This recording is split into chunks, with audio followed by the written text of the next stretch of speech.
How to change temperature unit and weather app on iPhone.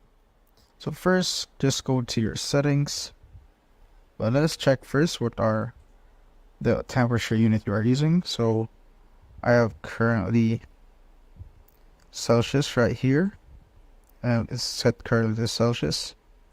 So if you want to change it, just go to your settings, then just scroll down to the bottom till you see your weather app on the list of apps right here. And here is my weather app just right there.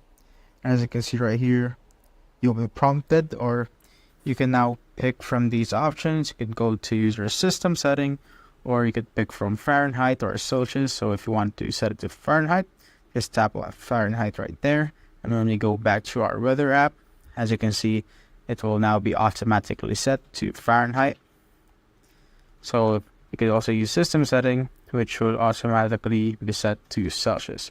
That's how you basically change the temperature unit and weather app on iPhone.